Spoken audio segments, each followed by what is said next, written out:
अस्सलाम वालेकुम एवरीवन। आज हम स्टार्ट करने लगे हैं फ़िज़िक्स के न्यूमेरिकल चैप्टर नंबर 2 के। ठीक है, हम बारी बारी देखेंगे, उनको सॉल्व करेंगे। उससे पहले हम चैप्टर 1 के न्यूमेरिकल सॉल्व कर चुके हैं। उसका जो लिंक है वो डिस्क्रिप्शन में मैंने दे दिया है।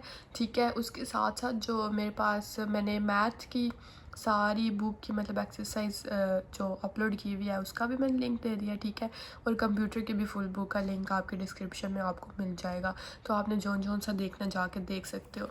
अच्छा, आज हम स्टार्ट करने लगे हैं फ़िज़िक्स का चैप्टर नंबर 2 जिसका नाम है फोर्स एंड मोशन। इसके न्यूमेरिकल्स हम सॉल्व करेंगे। ठीक है, तो सबसे पहले न्यूमेरिकल देख लेते हैं। सबसे पहला न्यूमेरिकल मुश्किल नहीं है, बहुत इजी है। ठीक है, ये देखिए लिखा क्या हुआ है। 2.1 हमारे पास है, the magnitude of cross and scalar product of two vectors. Vectors की बात हो रही है। ठीक है, उन्होंने बोला जो मैग्नीट्यूड है ना वो क्रॉस और स्केलर प्रोडक्ट दो वेक्टर्स का क्या क्या है, 4√3 और 4।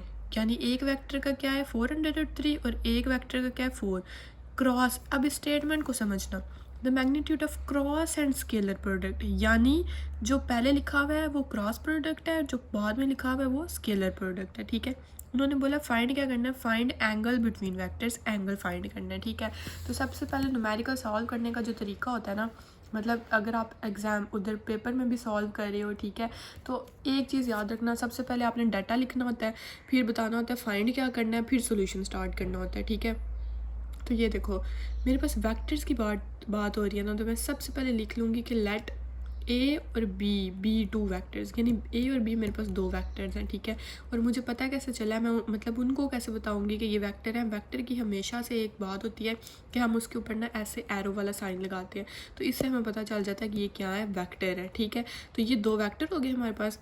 अब ये देखो क्रॉस एंड स्केलर प्रोडक्ट, तो जब क्रॉस प्रोडक्ट की बात करें तो हम बीच में क्रॉस लगाते हैं, जब स्केलर प्रोडक्ट की बात करें तो हम बीच में डॉट लगाते हैं। इसलिए मैंने इधर भी ये ऊपर क्रॉस और डॉट लगाया हुआ कि आपको याद रहे बताना। ठीक है, तो क्रॉस प्रोडक्ट यानी ए, दो वेक्टर है ना, दो वेक्टर का क्रॉस प्रोडक्ट ऐसे लिख लूँगी, ए वेक्टर मल्टीप्लाई बाय मतलब क्रॉस प्रोडक्ट बी वेक्टर। ठीक है, और इसकी वैल्यू उन्होंने क्या दी है 4√3, तो मैंने इधर लिख दिया 4√3। अब नीचे है स्केलर प्रोडक्ट, तो A vector scalar product B vector, उसकी वैल्यू क्या दी है उन्होंने 4 लिख लिया मैंने। अब वो बोल रहे हैं कि एंगल फाइंड करो, यानी फाइंड करो एंगल, तो मैंने फाइंड लिख लिया, angle is equal to theta is equal to 0। अब देखो, अब हमने नीचे इसको कैसे सॉल्व करना है। अब ये तो हमने बता दिया, मतलब जो जो उन्होंने दिया हुआ था क्वेश्चन में वो हमने लिख लिया। ठीक है, तो अब ये देखो आ गया हमारे पास A vector multiply by B vector. ये सबसे पहले ये वाला सॉल्व करने लगी हूँ। ठीक है, is equal to A B sine theta मैंने लिख लिया। अब ये मैंने क्यों लिखा है, ये ना बीच में क्रॉस लगाएं ना लगाएं एक जैसा ही है, बस ये तो मैंने आपको समझाने के लिए लगाया ना, तो ये ऐसे सेम ही होते हैं दोनों। ठीक है, अच्छा एक चीज़ याद रखना, पहले तो मैंने ये चीज़ बताई ना, अब याद रखना जो क्रॉस प्रोडक्ट है उसके लिए यूज़ होता है साइन थीटा, और जो स्केलर है उसके लिए यूज़ होता है कॉस। तो मैंने A vector B vector sine theta लिख दिया और A vector B vector cos theta लिख दिया, क्योंकि ये स्केलर था तो कॉस और ये क्रॉस था तो साइन, और इसकी वैल्यू मैंने ये लगा दी सेम, और इसकी मैंने वैल्यू ये लगा दी, तो ये इक्वेशन 1 बन गई, इक्वेशन 2 बन गई। अब देखो सिंपल सा है कि अगर मैं इन दोनों इक्वेशन को डिवाइड कर दूँ तो मेरे पास थीटा की वैल्यू निकल आएगी, इसलिए मैं लिखूँगी divide equation 2 by equation 1। Equation 2 को मैंने नीचे लिखा और इक्वेशन 1 को मैंने ऊपर लिखा, तो ये देखो ए स्केलर से कैंसिल हो गया, बी स्केलर से, साइन थीटा कॉस थीटा ऐसे ही रहेगा। ये 4√3 डिवाइडेड बाई 4 था, तो 4 से कैंसिल, तो पीछे क्या बचा, ये देखो नीचे ये टैन थीटा, मतलब साइन बाई कॉस थीटा आप लोगों को पता है क्या होता है, वो इक्वल होता है टैन थीटा की इक्वल, तो मैंने tan theta is equal to 3 लिख लिया। अब एंगल मैंने फाइंड करना ना, तो मैं थीटा को इसी साइड पे रहने दूंगी और इस साइड पे टैन है तो इस साइड पे जाके हो जाएगा टैन इन्वर्स। तो ये कैलकुलेटर से ज़रा करो यूज़ इसको, मतलब लो टैन का इन्वर्स √3, तो आंसर आएगा 60 डिग्री, और यही आंसर है इसका। अब देखें इसका दूसरा न्यूमेरिकल, इसकी स्टेटमेंट समझ लें, इसको सॉल्व हमने अगले पेज पे किया हुआ है। ठीक है, वो बोल रहे हैं a helicopter is ascending vertically at the rate of, उन्होंने ना बता दिया है कि जो एक हेलीकॉप्टर है ना, ठीक है, उन्होंने साथ उसका रेट बताया कि वो वर्टिकली असेंड हो रहा है 19.60 मीटर पर सेकेंड, यानी उन्होंने ये क्या बता दिया है, वेलोसिटी बता दी है, उसका रेट बता दिया। और वेलोसिटी इस चीज़ से भी पता चल गया कि मीटर पर सेकेंड किसका यूनिट होता है, वेलोसिटी का। हमारे पास आ गई वेलोसिटी, ये हमेशा याद रखना, आगे वाले न्यूमेरिकल में भी आएगा, मीटर पर सेकंड यूनिट होता है वेलोसिटी का। अब वो बोल रहे हैं when it is at a height of, मतलब जब उसकी हाइट थी ना 156.8 मीटर अबव ग्राउंड, ज़मीन से ऊपर जब वो था ना 156.8 metre, a stone is dropped. ठीक है, तो मैंने उसकी हाइट लिख ली 156.8 मीटर। अब ये देखो, अब ये मैंने माइनस क्यों लगाया, क्योंकि ना लिखा स्टोन इज़ ड्रॉप्ड, इसलिए मैंने माइनस लगा दिया। ठीक है, और ये देखो ना, अब हेलीकॉप्टर तो ऊपर की तरफ जा रहा है, अपवर्ड डायरेक्शन है उसकी, लेकिन हाइट की क्या है, डाउनवर्ड है। ठीक है, तो how long does stone take to reach ground.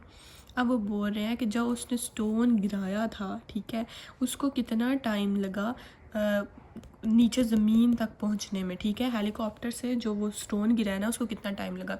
सबसे पहले मैंने गिवन डाटा में वी लिख लिया, v is equal to 19.6 metre पर सेकेंड। फिर मैंने टाइम लिख लिया। ठीक है, टाइम मैंने लिखा, मतलब टाइम तो मैंने फाइंड करना है ना, देखो हाउ लॉन्ग यानी कितना टाइम है, तो टाइम मैंने फाइंड करना है। ये जी क्या है हमारे पास, ये जी की वैल्यू होती है हमारे पास -9.8 मीटर पर सेकेंड। ये आगे जाके आपको जब यूज़ होगा ना, बस ये भी वैल्यू याद रख लो, फिर मैं आपको बताऊँगी कि ये मैंने गिवन डाटा में क्यों लिखा है। अब नेक्स्ट पेज पे चलते हैं। ये देखें जी, अब हमने ये इक्वेशन बना दी है। ठीक है, ये फार्मूला है हमारे पास, और एस मतलब हाइट थी ना हमारे पास, तो हाइट डिस्टेंस उसकी जगह हम लिखेंगे 156.8। ठीक है, तो ये एक दफ़ा फार्मूला देखो, ये मैंने लगाया क्यों है, क्योंकि मैंने टी फाइंड करना ना। ठीक है, तो मेरे पास इनिशियल वेलोसिटी जो कि पीछे वेलोसिटी थी, ठीक है, जो सबसे पहले दी हुई थी उन्होंने, वो लिख ली। फिर एस है और 1/2 जी टी का स्केयर, यानी इधर टी मैंने फाइंड करना है, बाकी सारा कुछ मेरे पास है। और जी की वैल्यू, ठीक है, जी की वैल्यू हमारे पास वैसे तो 9.8 मीटर पर सेकंड है, लेकिन अगर डायरेक्शन डाउनवर्ड हो तो -9.8 मीटर पर सेकंड हो जाएगा, और डायरेक्शन अपवर्ड हो तो जी की वैल्यू 9.8 मीटर पर सेकंड होती है। ठीक है, तो ये फार्मूला याद रख लेना इस न्यूमेरिकल में, बस बाकी कोई मुश्किल नहीं है। अब एस की जगह मैंने क्या लिख लिया, पीछे डाटा में देखो, जो हाइट थी -156.8 हो गया। ठीक है, इनिशियल वेलोसिटी क्या होगी 19.6, टी ऐसे ही आ जाएगा, +1/2 जी की जगह -9.8 टी का स्केयर ऐसे। अब ये तो ऐसे ही आ जाएगा, अब इधर ही इसको सॉल्व करेंगे 1/2, ये -9.8 को 2 पे डिवाइड करूँगी ना जब, ठीक है, ये देखो ये 2 पे जब डिवाइड किया तो क्या आ गया -4.9 टी का स्केयर। अब देखो मैंने क्या किया है, मैं इसको भी इस साइड पे लेगी, इसको भी इस साइड पे लेगी, इसको पॉजिटिव बनाने के लिए, तो ये +19.6 टी था, ये माइनस हो गया, ये माइनस था, ये प्लस हो गया, ये +4.9 टी स्केयर, ये मैंने रेंज करके भी लिख दिया, पहले टी स्केयर फिर टी फिर ये। अब इधर से देखो कॉमन क्या आता है, इधर से ये टी स्केयर को लैदा करने के लिए कॉमन कुछ भी नहीं आता, लेकिन टी स्केयर को लैदा करने के लिए मैं लूँगी 4.9 कॉमन। ठीक है, बीच में रह जाएगा टी स्केयर -19.6। अब ये इस पर नहीं जाता, कॉमन नहीं आता, तो मैं इसको क्या कर दूँगी, डिवाइड कर दूँगी इससे इसमें भी कॉमन नहीं जाता, तो इसमें क्या करूँगी, डिवाइड कर दूँगी, इज़ इक्वल टू 0। अब ये देखो ये बचा गया है मेरे पास टी स्केयर -4t -32। ठीक है, अब ये 4t कैसे आया, क्योंकि इधर मैं टी लगाना भूल गई थी, ये देखें इधर टी भी आता है ना, तो ये देखो जब मैंने इसको किया, बाकी सारा सॉल्व होने के बाद ये मतलब इसको जब सॉल्व करोगे ना, तो ये देखो सामने इसको मैंने इस पर डिवाइड किया तो क्या आया मेरे पास 4, इसको इससे बेशक डिवाइड करके देख लो क्या आता है 4, तो मैंने 4t लिख लिया, और ये 156.8 को डिवाइड करोगे ना 4.9 से तो आएगा 32, तो इधर मैंने लिख लिया 32, ये 4.9 इस साइड पे जाके डिवाइड होगा तो 0 ही हो जाएगा। अब मैंने इसके बनाने हैं फैक्टर्स, मतलब इसकी करनी है फैक्टराइजेशन। ठीक है, तो देखो वो कैसे करेंगे, वो आप लोगों को आती है कि 4t, तो मैं ऐसा कोई फैक्टर बनाऊंगी कि मल्टीप्लाई करने से 32t स्केयर आए और प्लस माइनस करने से -4t आए। तो देखो -8t + 4t, ये मल्टीप्लाई करने से क्या आ रहा है 32, और प्लस माइनस करने से -4t, यानी बिल्कुल ठीक फैक्टर बने हैं। तो इन दोनों में से t कॉमन लूँगी, बीच में रह जाएगा t-8, इन दोनों में से +4 कॉमन लूँगी, बीच में रह जाएगा t-8, t-8 t-8 एक जैसे हैं, इनको अलग कर लूँगी और t+4 को अलग कर लूँगी, t-8 is equal to 0, t+4 is equal to 0, t is equal to, अब ये -8 है तो t की वैल्यू आ गई 8 सेकेंड, और ये इस साइड पे +4 है तो t की वैल्यू आ गई -4 सेकेंड। तो इसको तो मैं इग्नोर कर दूँगी, क्योंकि टाइम हमेशा माइनस में, मतलब टाइम तो माइनस में होता ही नहीं है ना, तो यानी इट टुक 8 सेकेंड्स, वो जो स्टोन है उसने नीचे गिरने में 8 सेकेंड लगाए। ठीक है, तो ये आप लोगों के पास आंसर। अब नेक्स्ट है हमारे पास 2.3, ये भी बहुत छोटा सा इजी सा न्यूमेरिकल है। ठीक है, तो कोई मुश्किल बात नहीं है इसमें। ये मेरे पास है 2.3, ये पूरा पेज आई थिंक नहीं आ रहा, मैं कोशिश करती हूँ, चलें सही है। ये ना इधर मैंने 2.3 लिखा हुआ है, ये मैं ऐसे करके दिखा देती हूँ, ये ठीक है। अच्छा अब ये देखें है क्या मेरे पास कि if a plus b is equal to a minus b, वो बोल रहे हैं कि प्रूव करो a और b perpendicular to each other. यानी अब हमने इधर करना क्या है, हमने ये प्रूव करना है कि ये दोनों अगर एक दूसरे से इक्वल हैं तो हमने ये प्रूव करना है कि इनमें जो ए और बी है ना वो एक दूसरे के परपेंडिकुलर है। और परपेंडिकुलर तब होते हैं जब एंगल हमारा 90 डिग्री हो। ये चीज़ तो बेसिक तो पता है ना कि परपेंडिकुलर तब होता है जब एंगल हमारा 90 डिग्री हो, ठीक है।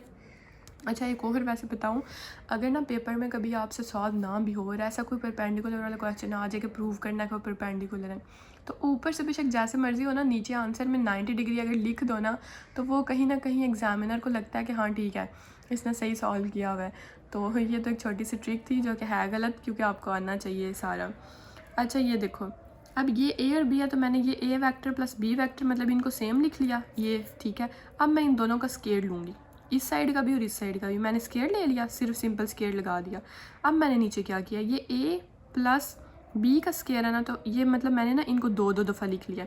ये स्केयर है ना, यानी दो दफ़ा इनको लिख सकती हूँ ना मैं, तो एक दफ़ा मैंने इधर लिख लिया, एक दफ़ा मैंने इधर, इसको मैंने एक दफ़ा इधर और एक दफ़ा इधर, ये स्केयर हो गया। अब देखो मैंने क्या किया, अब मैंने मल्टीप्लाई किया सॉरी, ए को ए से किया ए स्केयर, और उसके बाद ये देखो ए को बी से किया तो ए बी, फिर बी को ए से किया बी ए, फिर बी को बी से किया बी स्केयर। इधर ए को ए से किया ए स्केयर, ए को बी से किया ए बी, फिर बी को ए से किया बी ए, और फिर बी को बी से किया तो बी स्केयर, ठीक है। इतना क्लियर, मल्टीप्लिकेशन तो आती है ना आप लोगों को। अब ये नीचे वाला स्टेप बहुत इंपॉर्टेंट है, ये इधर देखो, ज़्यादा कंफ्यूज नहीं होना, इंपॉर्टेंट है लेकिन मुश्किल कोई नहीं है। हमेशा याद रखना, ये हमने प्रॉपर्टी पढ़ी है कि A vector dot B vector is equal to B vector dot A vector. यानी ऐसे लिख लो या ऐसे लिख लो, बात तो इक्वल ही है, बात तो सेम ही है, ठीक है। तो इधर जहाँ जहाँ बी ए वैक्टर है मैं उसको भी ए भी बना दिया मैंने। ये देखो ए स्केयर का ए स्केयर, ए वैक्टर ये तो सेम आ जाएगा। ये बी वैक्टर ए वैक्टर था तो मैंने इसकी जगह लिख लिया ए वैक्टर बी वैक्टर, ठीक है। यहाँ बी स्केयर ऐसे ही, फिर इस साइड पे ए बी वैक्टर, इधर भी जो बी वैक्टर और ए वैक्टर था मैंने ये देखो इन दोनों को मैंने ऐसे लिख लिया A vector B vector plus B square ऐसे ही। आप देखो मैंने क्या किया है, मैं इन सब को इस साइड पे ले आई हूँ। ये प्लस ए स्केयर था, ये माइनस ए स्केयर हो गया, ये माइनस था, ये प्लस हो गया, और इन सब को मैं इस साइड पे ले आई हूँ, ठीक है। और ये ए बी को प्लस करके मैंने 2ab लिख लिया है, और ये माइनस ए बी को प्लस करके भी प्लस 2ab लिख दिया।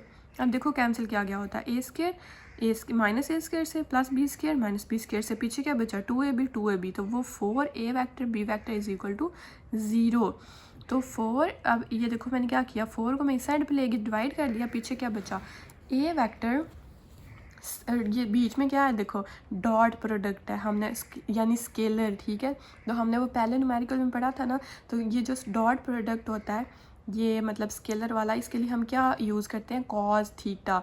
तो ये देखो मैं क्या करूँगी अब थीटा फाइंड करने के लिए कि A vector dot B vector को मैं लिख लूँगी cos theta, A vector B vector cos theta. तो ये कैंसिल हो जाएंगे, मतलब कैंसिल नहीं हो जाएंगे, इनको हम नहीं ना लिखेंगे, नीचे cos theta is equal to 0, theta को इसी साइड पे रहने दूंगी क्योंकि फाइंड करना है, कॉस इन्वर्स को लिख लूँगी 0। तो ये अगर आप लोग लोगे ना कैलकुलेटर से कॉस इन्वर्स 0 तो आंसर आएगा 90 डिग्री। तो प्रूव हो गया, हैंस प्रूव्ड लिख लेना नीचे कि proved a and b are perpendicular to each other, ठीक है। ए एंड बी आर आगे लिख लेना, ठीक है। तो ये प्रूव हो गया कि ये परपेंडिकुलर है। अब नेक्स्ट देख लेते हैं, ये है जी हमारे पास 2.4, a body of mass m at rest explode into 3 pieces. एक मास है वो 3 पीसेस में एक्सप्लोड हो गया, यानी 3 हमारे पास m1 m2 m3 बन गए क्योंकि वो 3 पीसेस में हुआ है। अब उन्होंने बोला 2 of which of mass m/4, वो जो 3 थे उनमें से 2 का मास है m/4, each are thrown off in perpendicular directions with velocities of 3 metre पर सेकेंड। वेलोसिटी भी उन्होंने बता दी, ठीक है, कि क्या वेलोसिटी बताई उन्होंने 3 metre per second and 4 metre per second, ठीक है। और उन्होंने दूसरी वेलोसिटी भी बता दी, यानी एक मैस की वेलोसिटी है 3 मीटर पर सेकंड और दूसरे मैस की वेलोसिटी है 4 मीटर पर सेकंड। अब वो बोल क्या रहे हैं, वो बोल रहे हैं फाइंड करो वेलोसिटी थर्ड पीस, यानी 2 की तो उन्होंने बता दी है, तीसरे की वेलोसिटी हमने फाइंड करनी है, ठीक है। अब मेरी बात सुनो, सबसे पहले डाटा देखो, सबसे पहले हम डाटा लिखेंगे ना, ठीक है। ऊपर पहले स्टेटमेंट देखो, a body of mass m into 3 pieces, ठीक है। तो सबसे पहले हमारे पास मास यानी फर्स्ट पीस का मास है जो वो m1, वो किसके इक्वल है, m/4 के इक्वल। मतलब उन्होंने बताया है ना कि दो जो मास हैं वो m/4 के इक्वल है। तो mass of first piece m1 is equal to m/4। Second का भी उन्होंने क्या बोला है, m/4 ही है, 2 ऑफ, ठीक है, सेकेंड का भी मैंने लिख दिया ये। अब mass of third piece is equal to m3। m3 कैसे निकलेगा, ये देखो, each are thrown in perpendicular direction. सही है, उन्होंने बोला है कि हमारे पास दो का तो उन्होंने बता दिया है, ठीक है, और उन्होंने तीसरे का नहीं बताया। तो तीसरे का इनमें से मैं खुद ये लिखूंगी कि m minus m/4 minus m/4, ठीक है, क्योंकि ये तीनों है ना, तो मैंने तीसरे का m3 लिख लिया कि m minus m/4 minus m/4। इसको सॉल्व करूँगी तो देखो m3 की वैल्यू क्या आती है। इसका मैंने लिया LCM, नीचे आ गया 4, ऊपर 4m माइनस m ऐसे ही आ जाएगा, ठीक है। तो ये देखो 4m माइनस m करोगे ना, मतलब अगर कैलकुलेटर से करोगे 4 -1 -1 तो आ जाएगा 2m, ठीक है, और डिवाइड कर दूंगी मैं ये 4 ऐसे ही, तो 2 1 ज़ा 2 2 2 ज़ा 4, तो आंसर आ जाएगा m डिवाइडेड बाई 2। m3 की वैल्यू आ गई है मेरे पास m डिवाइडेड बाई 2। अब देखो, अब इनिशियल वेलोसिटी तो इधर उन्होंने नहीं बताई, उन्होंने सिर्फ फाइनल वेलोसिटी बताई है। देखो उन्होंने बोला are thrown in perpendicular directions, ठीक है, विद वेलोसिटीज ऑफ, यानी फाइनल वेलोसिटी उन्होंने बता दी है। ये m1 की फाइनल वेलोसिटी है, ये m2 की फाइनल वेलोसिटी है। तो इनिशियल वेलोसिटी हमारे पास क्या है, 0। यानी इनिशियल वेलोसिटी आप लोगों को भी पता है कि हमारे पास क्या होती है, मतलब जिधर उन्होंने देखो इधर इनिशियल वेलोसिटी इस स्टेटमेंट के अकॉर्डिंग क्या है हमारे पास, 0, ठीक है। तो अब देखो फाइनल वेलोसिटी ऑफ m1 मैं लिख लूँगी 3v1, पहले लिखना था इधर मैंने, मतलब v1 m1 की जो फाइनल वेलोसिटी है ना v1, वो क्या है 3 मीटर पर सेकेंड, और फाइनल वेलोसिटी जो m2 की है यानी v2, वो क्या है 4 मीटर पर सेकेंड। अब फाइंड मैंने क्या करना है, फाइंड मैंने करना था वेलोसिटी ऑफ थर्ड पीस। ये देखो फाइंड वो बोल रहे हैं करो velocity of third peace with which it will be phloem away. तो वेलोसिटी ऑफ थर्ड पीस, ये देखो find final velocity of m3, यानी फाइनल m1 की भी आ गई, m2 की भी आ गई। अब मैंने फाइनल वेलोसिटी फाइंड करनी है इसकी m3 की, यानी v3। तो आपको भी पता है कि ये सिर्फ ये छोटा सा आगे से रह गया, ये तो सारा इतना बड़ा इसलिए लग रहा था, ये सारी ना वो स्टेटमेंट जो उन्होंने दी हुई है वो गिवन डाटा में लिखते हैं। अब ये सिर्फ सोल्यूशन इतना ही है, according to law of conservation of momentum. ये आपके पास ना बुक पे ये लॉ दिया गया है, इसको याद रख लेना बस, तो ये तो न्यूमेरिकल हो जाएगा। देखो MVI यानी ये इनिशियल वेलोसिटी है, mass initial velocity is equal to, वो बोल रहे हैं m1v1 plus m2v2 plus m3v3, ठीक है। तो इधर एज हम लिखेंगे m1 m2 मूव परपेंडिकुलर। अब उन्होंने क्या बोला ऊपर देखो, each are thrown in perpendicular direction, ठीक है।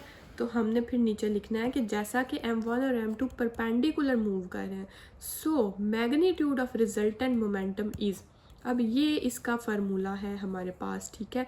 ये इसका रिजल्टेंट मोमेंटम और मैग्नीट्यूड का P is equal to mv तो होता ही है ना हमारे पास, ठीक है। तो ये हम लिख लेंगे P1 plus P2 is equal to √P1 का स्केयर प्लस P2 का स्केयर। अब इसको मैं ऐसे लिख लूँगी कि P1 किसके इक्वल होता है, mv के, तो P1 किसके इक्वल हुआ m1 v1, और P2 किसके इक्वल हुआ P2 v2। अब इसकी जगह भी सेम मैं ऐसे लिख लूँगी कि P1 की जगह m1 v1 का स्केयर प्लस m2 v2 का स्केयर। अब मैं इनमें वैल्यूज़ पुट करूँगी। अब देखो m1 की क्या वैल्यू थी, ऊपर जाके देख के आओ, m1 की वैल्यू थी ये देखो m/4, तो मैं इधर m/4 पुट करूँगी, ठीक है ये, और v1 की वैल्यू थी 3, m2 की वैल्यू थी m/4 और v2 की थी 4। इनको मैं सॉल्व कैसे करूँगी, ये देखो इन दोनों का LCM लिया तो नीचे आ गया 16 और ऊपर आ गया 9m स्क्वायर, ठीक है, प्लस इन दोनों के नीचे है तो 4 मल्टीप्लाई बाई 4 था तो कैंसिल हो गया, सिर्फ बचा m स्क्वायर, सही है। अब मैं इन दोनों का लूँगी LCM, 9m स्क्वायर के नीचे 16 और m स्क्वायर के नीचे है 1, तो नीचे आ जाएगा 16, इस साइड पे 9m स्क्वायर ही रहेगा। अब m2 के नीचे 1 है, 16 नहीं है, तो मैं m2 को मल्टीप्लाई कर दूँगी 16 से, तो LCM लेने का ये तरीका होता है। ये तो बेसिक आप लोगों को पता ही होगा। अच्छा नेक्स्ट है हमारे पास, ये देखें इज़ इक्वल टू, अच्छा ये हो गया, ये देखो 9m स्क्वायर और 16m स्क्वायर कितना होता है 25m2, डिवाइड करना है हमने 16 पे, √25 5m डिवाइडेड बाई 4 का स्क्वायर लिया मैंने, ठीक है, इस स्क्वायर अंडर रूट से कैंसिल हो गया, इसको डायरेक्ट करोगे ना अंडर रूट कैलकुलेटर से तो ये आंसर आ जाएगा 5 डिवाइडेड बाई 4। तो मेरे पास ये याद रखना कि m1 v1 plus m2 v2 का आंसर आया 5m डिवाइडेड बाई 4। अब नेक्स्ट पेज पे देखो, अब आप लोगों को याद है पीछे आपने अपनी बुक्स पे रजिस्टर्स पे देखो इक्वेशन 1 थी जो हम, ठीक है। अब इक्वेशन 1 हम यूज़ करेंगे, ठीक है, और उसमें ये 5m डिवाइडेड बाई 4 यानी m1v1 की जो वैल्यू है वो पुट करेंगे। तो m0 is equal to 5m divided by 4 plus m3v3। तो ये 0 है तो ये 0 को मल्टीप्लाई हो जाएगा तो 0, ये प्लस 5m डिवाइडेड बाई 4 है, इस साइड पे आके माइनस डिवाइडेड बाई 4, ठीक है। माइनस 5m डिवाइडेड बाई 4 ये इस साइड पे रह जाएगा, और इसको हम कैसे लिख लेंगे, m3 की वैल्यू है m डिवाइडेड बाई 2 और v3 ऐसे, ठीक है। अब देखो क्या किया हमने, ये हमारे पास -5m डिवाइडेड बाई 4 ऐसे ही आ जाएगा, ठीक है। ये इस साइड पे 2 मल्टीप्लाई और 2 डिवाइड हो रहा है ना, तो मैं इसको इधर ऊपर मल्टीप्लाई कर दूंगी, और ये m मल्टीप्लाई हो रहा है तो इसको डिवाइड कर दूंगी, या सिंपली कह लो कि ये m/2 है ना, तो इस साइड पे आएगा तो ये 2/m हो जाएगा, ठीक है, इज इक्वल टू v3। तो ये 2 4 से कैंसिल हो गया, नीचे क्या बचा 2, और नीचे ऊपर 5m ऐसे ही रहेगा, और -5 ऐसे ही रहेगा, और m से कैंसिल हो जाएगा। तो ये v3 यानी ये थर्ड मैथ्स की वेलोसिटी आ गई है -5/2। बेसिकली v3 फाइंड करना था हमने, ठीक है। तो v3 आ गया, इसको बेशक ऐसे लिख लो डिवाइड करके ना, आंसर यही है -2.5, और वेलोसिटी का यूनिट होता है मीटर पर सेकंड। तो ये आ गया आंसर हमारे पास। अब इसके साथ नेगेटिव साइन है तो लिख देना कि means v3 is opposite to the resultant velocity of 2 pieces, ठीक है। तो ये था हमारे पास 2.4, ये 2.5 बहुत ही छोटा सा ईजी सा न्यूमेरिकल है, ये देखें। A cricket ball is hit upward at angle of 45 degree. उन्होंने बोला है 45 डिग्री एंगल उन्होंने दे दिया है क्रिकेट बॉल जिस पे हिट हुआ है, विद वेलोसिटी क्या है इसकी 20 मीटर पर सेकंड। मैंने गिवन में सबसे पहले लिख लिया एंगल, फिर मैंने लिख ली वेलोसिटी। फाइंड इट्स, अब 3 चीज़ें फाइंड करनी है, time of flight, max height, how far away it hits the ground. सबसे पहले time of flight, page number 33 पे टाइम ऑफ फ्लाइट का फार्मूला, ये इसको याद रख लेना, ये फार्मूलाज आपने खुद याद रखना है। अच्छा इधर मैंने फाइंड में लिख लिया मैंने टाइम, हाइट और रेंज, यानी how far away it hits the ground, यानी उसकी रेंज भी फाइंड करनी है, ठीक है। तो सोल्यूशन में सबसे पहले मैं ए करूँगी टाइम ऑफ फ्लाइट। तो टाइम ऑफ फ्लाइट का फार्मूला ये है, मैंने फार्मूला लिखा, ठीक है।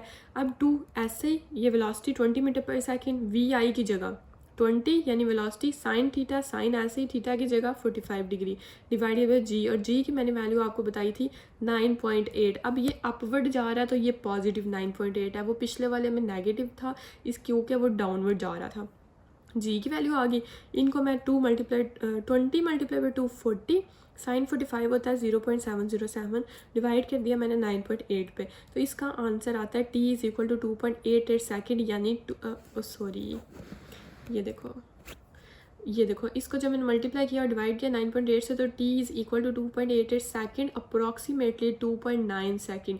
यानी पहला हमने फाइंड कर लिया टाइम ऑफ फ्लाइट 2.9 सेकेंड, ठीक है। अब नेक्स्ट हमने क्या क्या फाइंड करना है, हाइट फाइंड करनी है और उसकी रेंज, यानी वो कितना ग्राउंड से दूर है वो फाइंड करना है। वो नेक्स्ट पेज पे करते हैं। सबसे इतना ईजी प्रैक्टिकल आपका पेपर में आया ना तो पागल हो जाना खुशी से। अच्छा ये देखो बी पार्ट है, हाइट कैसे फाइंड करनी है, तो ये भी पेज नंबर 33 पे इसका फार्मूला है हाइट का, ठीक है। ये देखो वी आई का square sine square theta is equal to 2g, v i की जगह सेम 20 का स्केयर, साइन स्केयर ऐसे ही, और थीटा की जगह 45, 2g, जी वो अपवर्ड जा रहा था ना, तो ये क्या है 9.8 लगा लिया। तो 20 का स्केयर 400, साइन स्केयर मतलब साइन पहले 45 लिया तो 0.707, उसका स्केयर ले लो, और ये 9.8 को मल्टीप्लाई करोगे तो 19.6 आ जाएगा। हाइट आ गई हमारे पास 10.2 मीटर, बी पार्ट भी हो गया।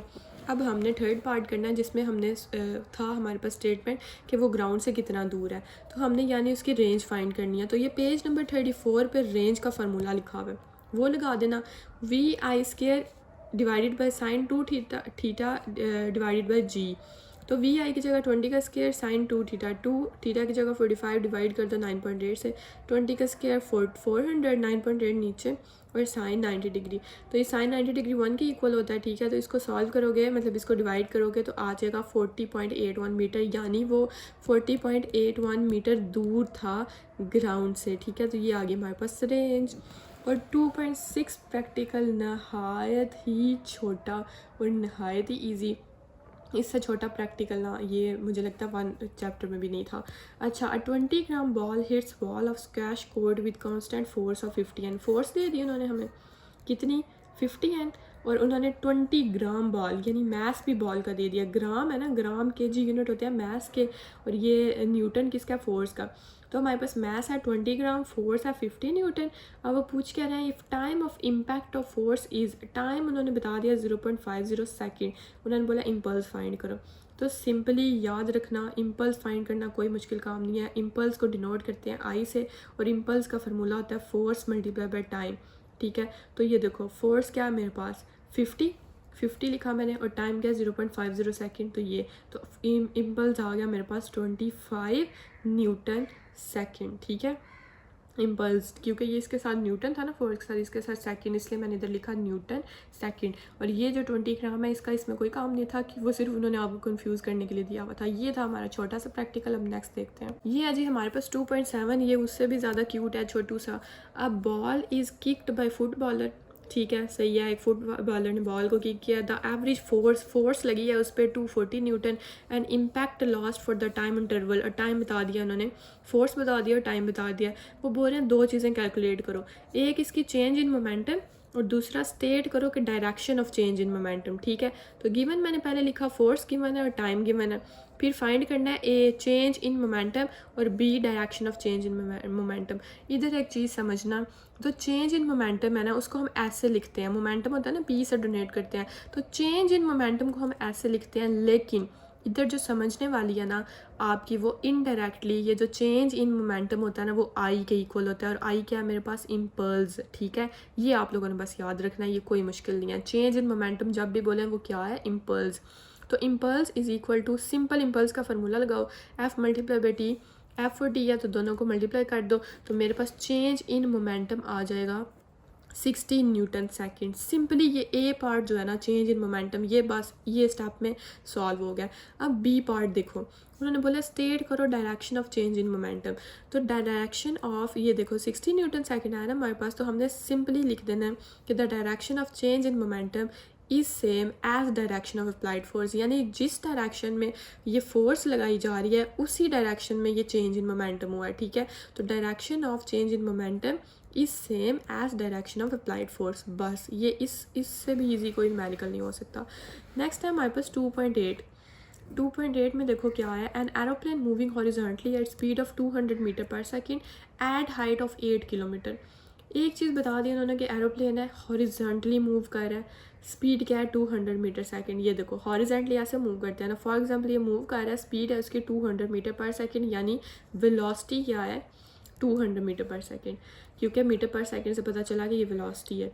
हाइट क्या है 8 किलोमीटर, ठीक है। हाइट मैंने ठीक है 8 किलोमीटर होगी। To drop bomb on target, find वो बोल रहे हैं horizontal distance from target should bomb be released.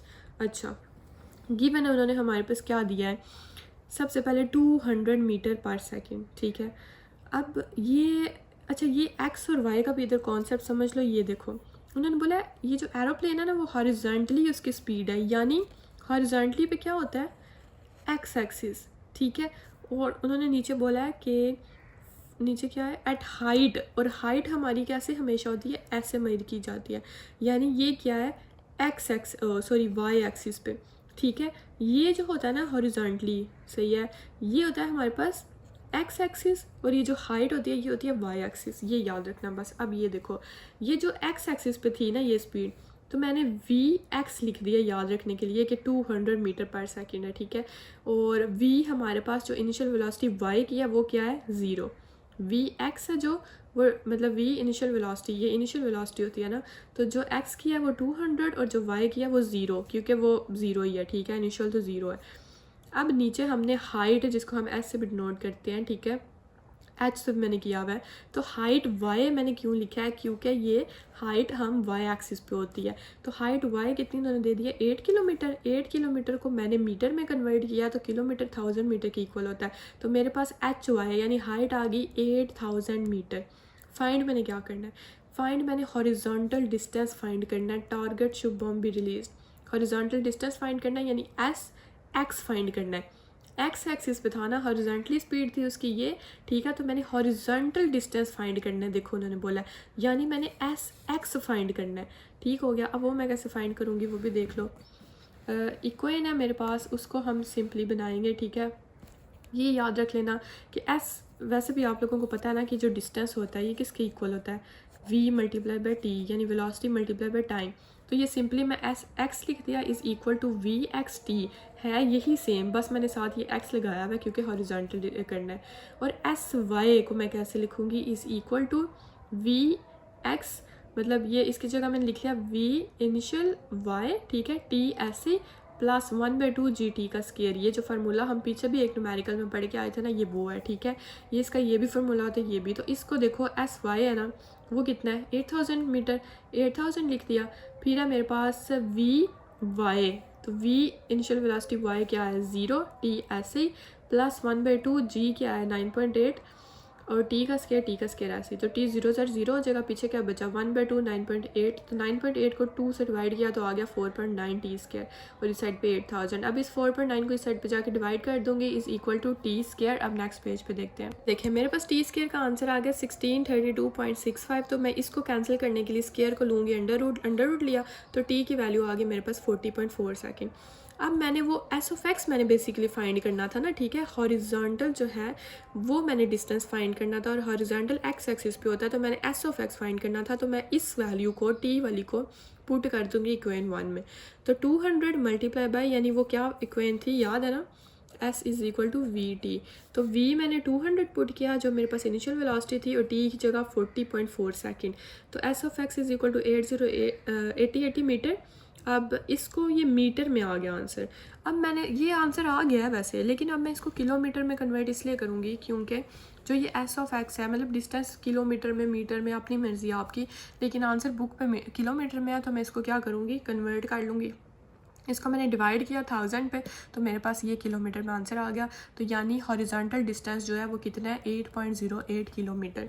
अब 2.9 न्यूमेरिकल देख लेंगे भी, थोड़ा सा आई थिंक लेंथी है लेकिन मज़े का ही है। अच्छा, why does range of projectile remain same when angle of projection is changed from theta to theta t is equal to 90 minus theta, ठीक है। अब फर्स्ट एंगल उन्होंने दे दिया थीटा, दूसरा एंगल जो थीटा डैश बोल लो या थीटा प्राइम, इसको बेशक थीटा डैश बोल लो या थीटा प्राइम बोल लो, दूसरा एंगल उन्होंने दे दिया थीटा माइनस थीटा, ओ 90 माइनस थीटा। अब उन्होंने बोला क्या है, फाइंड क्या करने के लिए, उन्होंने बोला also show for complementary angles of projection the ratio R divided by R, ये प्राइम लिखा हुआ है, हाँ, R divided by R prime is equal to 1। तो ये सारा सॉल्व करना है, दो एंगल दे दिया उन्होंने, हमने ना इसको सॉल्व करना है। तो देखो given data first angle theta, second angle 90 minus theta, ऐसे लिख लिया। और फाइंड क्या करना है कि R divided by R prime is equal to होता है 1 के, बस ये फाइंड करना है। अब वो मैं कैसे करूँगी, तो सबसे पहले ये जो आर होता है ये रेंज, हमने आई थिंक पहले न्यूमेरिकल नहीं दूसरे न्यूमेरिकल में भी इसका फार्मूला पड़ा था, नहीं तीसरे चौथे में, जिसका वो था कि वो ग्राउंड से कितना दूर है उसकी रेंज बताने के लिए। तो ये देखो आर का फार्मूला होता है वी आई का स्केयर, यानी इनिशियल वेलोसिटीज का square sine 2 theta divided by जी। तो आर प्राइम का क्या होगा, सिंपली थीटा पे क्या लग जाएगा प्राइम, और मेरे पास जो थीटा है थीटा प्राइम है, ये देखो वो किसके इक्वल है 90 माइनस थीटा, यानी आर प्राइम इक्वल है v initial velocity square sine 2 theta prime की जगह मैं लिख लूँगी 90 minus prime divided by g, ठीक है। ये इक्वेशन 1 इसको याद रखना आर की वैल्यू को। अब मैं इसको आर प्राइम को सॉल्व करने लगी हूँ, ठीक है, क्योंकि आर प्राइम है ना जो, वो उन्होंने बोला है कि थीटा प्राइम के इक्वल है, मतलब बाकी सारा सेम है लेकिन आर प्राइम है तो इधर थीटा प्राइम है, तो थीटा प्राइम की जगह मैंने ये वैल्यू पुट कर दी 90 माइनस थीटा। अब मैं क्या करूँगी, ये देखो ये वी इनिशियल वेलोसिटी का स्केयर ऐसे साइन 90 माइनस थीटा, तो ये मैंने ये जो 2 है ना साइन 2 थीटा था ना, 2 को मल्टीप्लाई कर दिया मैं 90 से तो आ गया 180, 2 को थीटा से किया तो 2 थीटा। अब ये फार्मूला बनता है साइन अल्फ़ा माइनस बीटा का, ये मैंने साथ लिख भी लिया, आप भी लिख लेना बेशक। ये देखो sine alpha minus beta equal होता है sine alpha cos beta minus cos alpha sine beta. तो ये देखो ये अल्फ़ा ये बीटा है, तो साइन अल्फ़ा यानी साइन 180 डिग्री, ये देखो कॉस बीटा, तो यानी कॉस बीटा क्या है 2 थीटा, मैंने इधर लिख लिया, फिर minus cos alpha minus cos alpha क्या 180 डिग्री, और साइन बीटा, तो साइन बीटा क्या है 2 थीटा, डिवाइड कर दिया मैंने जी पे। अब नेक्स्ट पेज पे देखते हैं, ये देखें जी R prime is equal to, अब वो जब मैंने वैल्यूज़ पुट की, ठीक है, तो 0 minus 1 sine 2 theta, theta is equal to we i square ऐसे ही आ जाएगा, और इधर सिर्फ sine 2 theta divide by g आ जाएगा। अब ये देखो इधर ज़रा ध्यान दो, v i square sine 2 theta divide by g, use equation 1। तो ये देखो इक्वेशन 1 को यूज़ करते हुए हमें पता है कि ये वैल्यू किसके इक्वल है, आर के इक्वल है। तो मैंने इधर लिख लिया कि R use equation 1, R is equal to we I square sine 2 theta divided by जी। तो ये देखो आर प्राइम, इसकी जगह मैं इक्वेशन 1 को यूज़ करते हुए आर लिख दूंगी, ठीक है।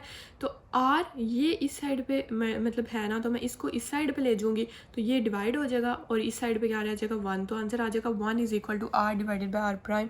तो प्रूव्ड हो गया कि हमने इसको कर लिया। अब नेक्स्ट है हमारे पास 2.10, उसको देख लें कि अ ट्रॉली ऑफ मैस, पहले एक ट्रॉली ऑफ मैस, ठीक है, एक ट्रॉली का जो वो मैस है वो है 1.0 kg, moving with velocity 1.0 metre पर second, collides with similar trolley, ठीक है। वो बोल रहा है एक ट्रॉली है जिसका जो मैस है ना वो 1 kg है, 1.0 kg, वो एक दूसरी मूव कर रहा है वो वेलोसिटी के साथ, ये वाला जो है ना ये वाली ट्रॉली वो इस वेलोसिटी के साथ 1.0 मीटर पर सेकंड वेलोसिटी से मूव कर रही है। ये कोलाइड्स, ये ना सिमिलर, इसी तरह की सिमिलर ट्रॉली के साथ टकरा गई है रेस्ट पे। अब वो पूरे दो चीज़ें फाइंड करनी है कि टकराने के बाद after collision the first trolley comes to rest whereas the second starts moving with velocity of 1.0 metre per second in same direction so that is example of elastic collision. अब वो बोल रहे हैं टकराने के बाद जो पहली ट्रॉली थी वो तो रेस्ट पोजीशन पे आ गई है, जो दूसरी है ना उसने मूव करना स्टार्ट कर दिया उसी डायरेक्शन में। तो ये मुझे बताएं, वो पूछ कह रहे हैं कि ये मुझे बताएं कि ये एग्जांपल है इलास्टिक कोलिजन की। पहली चीज़ हमने ये फाइंड करनी है। तो दूसरा उन्होंने बोला कि कोलिजन के बाद ये बताएं कि अगर वो दोनों एक साथ स्टिक हो गए और वो दोनों मूव कर रही हैं वेलोसिटी 0.5 मीटर पर सेकंड के साथ, तो ये शो करें कि ये इन इलास्टिक कोलिजन की एग्जांपल है या नहीं है। तो सबसे पहले मैं गिवन डाटा लिख लूँगी, ठीक है।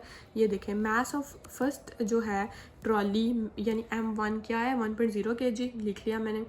फिर वेलोसिटी उसकी फर्स्ट ट्रॉली की V1 क्या है 1 मीटर पर सेकंड, वो भी लिख ली मैंने। फिर उन्होंने क्या बोला है कि मैस ऑफ सेकंड ट्रॉली वो भी सेम है 1 kg और जो वेलोसिटी ऑफ सेकंड ट्रॉली है वो 0 मीटर पर सेकंड है, ठीक है। क्योंकि वो उन्होंने क्या बोला था कि at rest similar trolley at rest का मतलब है कि उन्होंने इसकी वेलोसिटी कितनी दी है 0 मीटर पर सेकंड, यानी वेलोसिटी जो है वो सेकंड ट्रॉली की कितनी है हमारे पास 0 मीटर पर सेकंड।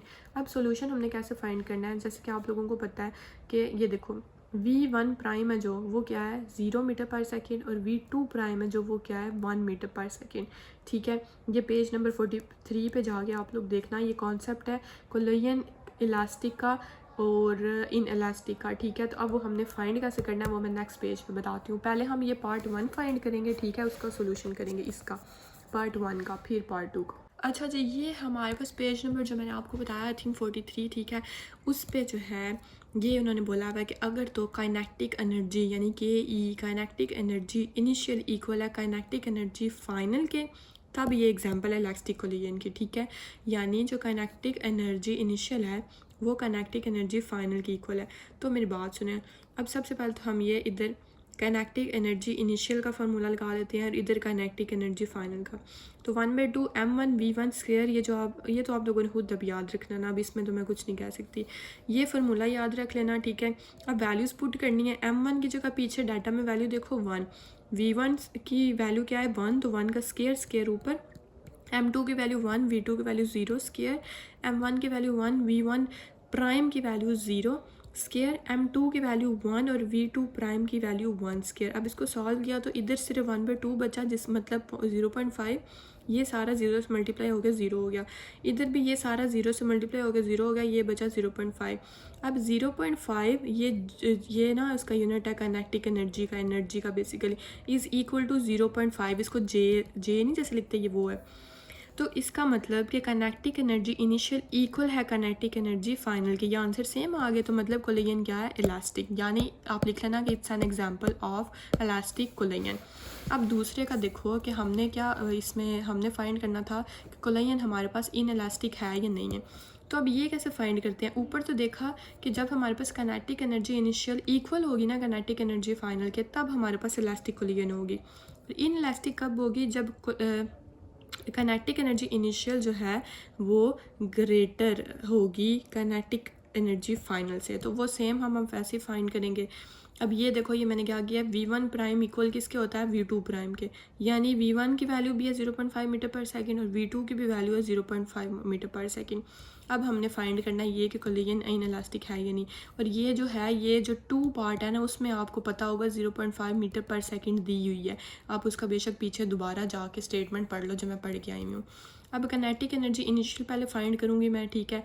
उसका मैंने अलग से फार्मूला लिख लिया, उसकी वैल्यू आई है 0.5 जे, मतलब इसका ये यूनिट साथ लगा दिया, ठीक है। तो ये आ गई। अब काइनेटिक एनर्जी फाइनल फाइंड करूँगी, तो वो मेरे पास ये देखो क्या आया। अब इधर v1 प्राइम है ना, ठीक है, उसकी जगह मैंने 0.5 लिखा, इसकी जगह भी 0.5 लिखा, इसको मल्टीप्लाई किया तो आ गया 0.25, और ये 1/2 ऐसे, ये 1/2 ऐसे, 0.5 का स्केयर 0.25। इनको जब कैलकुलेट किया, इसको 2 पे डिवाइड किया, इसको 2 पे डिवाइड किया तो आ गया 0.125 और 0.125, यानी काइनेटिक एनर्जी फाइनल आ गया मेरे पास 0.25, ठीक है। तो यानी ये 0.5 मैंने देखना है कि ये बड़ा है 0.25 से, तो यस ये देखें ये बड़ा है, 0.5 बड़ा होता है कि 0.2 बड़ा होता है, 0.5 बड़ा होता है, यानी ये बड़ा है, यानी काइनेटिक एनर्जी इनिशियल बड़ा है, greater than kinetic energy final. मतलब कोलिजन क्या है, इनइलास्टिक। तो ये भी हमने बता दिया उन्हें कि it's an example of inelastic collision. अब नेक्स्ट देखते हैं, ये है जी हमारे पास 2.11 practical a railway wagon of max. एक रेलवे वैगन है जिसका मैस यानी वेट है 4 क्रॉस 10⁻⁴ kg। वेलोसिटी वो कौन सी वेलोसिटी के साथ मूव कर रही है, दो चीज़ें हमें मिल गई, 3 मीटर पर सेकेंड, यानी मैस m1 ये है और v1 ये है।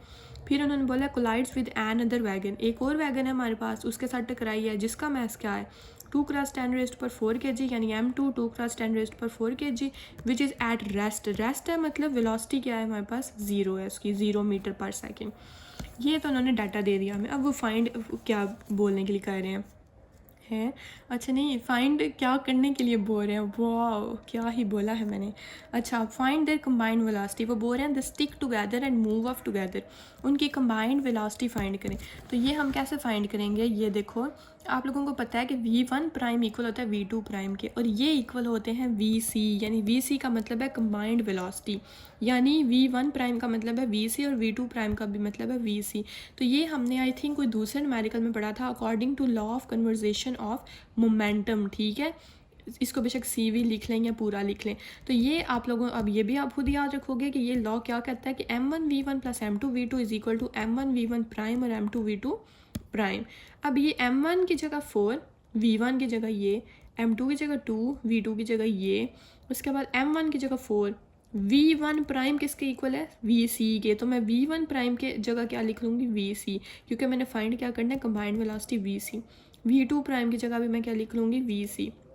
ये देखो अब सॉल्व कैसे करना है, ये 4 3s are 12 और 10⁻⁴, हाँ ये क्या हुआ है, हाँ ठीक है, 4 3s are 12, 12 क्रॉस 10⁻⁴ ऐसे, प्लस 2 0s are 0 और ये भी 0 ही हो जाएगा। फिर इधर देखो ये इक्वल की साइड पे ये 4 है ना, और 4 साथ कुछ भी नहीं हो रहा, हाँ ठीक है। फिर हमारे पास ये क्या आ जाएगा, अब इन दोनों में से ये देखो ये इधर से आ जाएगा 2 क्रॉस 10⁻⁴,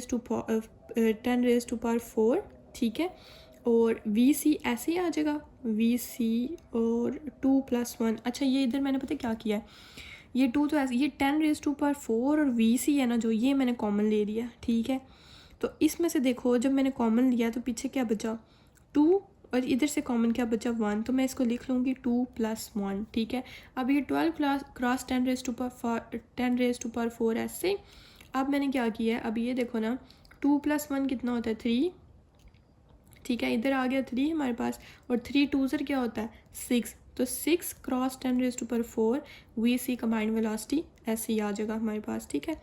ये हो गया। अब देखो मैंने क्या किया है, अच्छा ये वाला स्टेप ना, ये नहीं, ये स्टेप दोबारा हो, ये स्टेप कैसे हुआ है आप लोगों ने कंफ्यूज हो जाना है। यहाँ सिर्फ 10⁻⁴ नहीं हमने कॉमन लिया, यहाँ 2 क्रॉस 10⁻⁴ vc कॉमन लिया। तो जब देखो इसमें से 2 मतलब ये 4 में से 2, इस पूरी में से 2 क्रॉस 10⁻⁴ vc जब मैंने कॉमन लिया तो पीछे क्या बचेगा 2, ठीक है, और ये पूरा का पूरा ही बाहर आ गया, प्लस ये 2 तो बाहर है और ये भी बाहर है, तो यहाँ क्या बच गया 1, तो इसलिए ये 1 आ गया। और ये नीचे आप लोगों को बता दिया मैंने 3 2 ज़ार 6, 6 क्रॉस 10 रेज़ टू पावर 4, ठीक है। अब ये देखो 12 cross 10 raise to power 4 divided by, ये इस साइड पे आगे डिवाइड हो जाएगा, 6 cross 10 raise to power 4 is equal to VC। तो इसको जब 6 1 ज़ार 6, 6 2 ज़ार और ये एक दूसरे से कैंसिल हो जाएंगे, तो मेरे पास कंबाइंड वेलोसिटी आ जाएगी 2, यानी VC is equal to 2 metre per second. So V1 prime is equal to 2 metre per second and V2 prime metre per second. तो मैंने इनकी कंबाइंड वेलोसिटी फाइंड कर ली। अब नेक्स्ट देखते हैं। ये है जी मेरे पास 2.12, उन्होंने बोला a car with mass 575 kg moving, पहला M1 आ गया 575 kg मूविंग, मूव कर रही है, वेलोसिटी क्या है 15.0 मीटर पर सेकंड, मैंने वो भी लिख ली, V1 भी आ गई।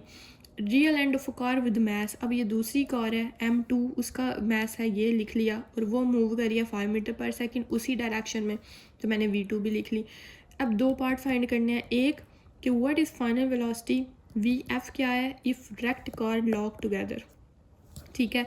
तो ये VF भी हमारे पास V1 prime is equal to V2 prime होता है, और ये हमारे पास किसके इक्वल होता है VF यानी फाइनल वेलोसिटी, ये फाइंड करनी है। और दूसरी चीज़ how much kinetic energy is lost, यानी ये लॉस इन काइनेटिक एनर्जी हमने फाइंड करना है, ठीक है। तो आप लोगों को समझ आ गया कि एक VF यानी फाइनल वेलोसिटी और दूसरा हमने काइनेटिक एनर्जी का लॉस फाइंड करना है। तो फाइनल वेलोसिटी फाइंड करने के लिए सिंपली हम यूज़ करेंगे law of conservation of momentum, और वो होता है M1 V1 plus M2 V2 is equal to, अब तो आप लोगों को याद हो गया होगा जितनी दफ़ा हम ये लॉ 3-4 दफ़ा यूज़ कर चुके हैं।